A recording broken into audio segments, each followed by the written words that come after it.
মাদকদ্রব্য নিয়ন্ত্রণ অধিদপ্তর তাদের নতুন একটি নিয়োগ বিজ্ঞপ্তি প্রকাশ করেছে, যেখানে তারা 2টি পদে প্রায় 117 জনকে নিয়োগ করবে। তো আপনারা যারা আবেদন করতে চান তারা চাইলে খুব সহজে আবেদনটি করে ফেলতে পারবেন। আবেদন করার জন্য আপনাদেরকে ভিজিট করতে হবে dnc.teletalk.com.bd এই ওয়েবসাইটটি, এবং আপনারা 31 তারিখের মধ্যে আবেদনটি কমপ্লিট করে ফেলতে হবে, কেননা 31 তারিখ হচ্ছে এই আবেদনের শেষ তারিখ।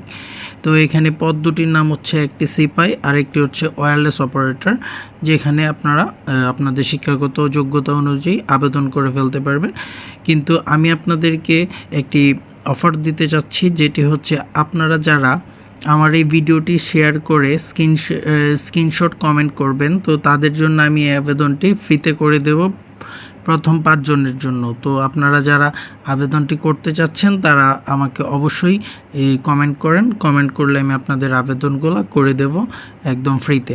তো ভিডিওটি ভালো লাগলে অবশ্যই চ্যানেলটি সাবস্ক্রাইব করবেন এবং পাশে থাকা বেল আইকনটিতে নক দিয়ে দিবেন। তো ধন্যবাদ সবাইকে, দেখা হবে নেক্সট ভিডিওতে।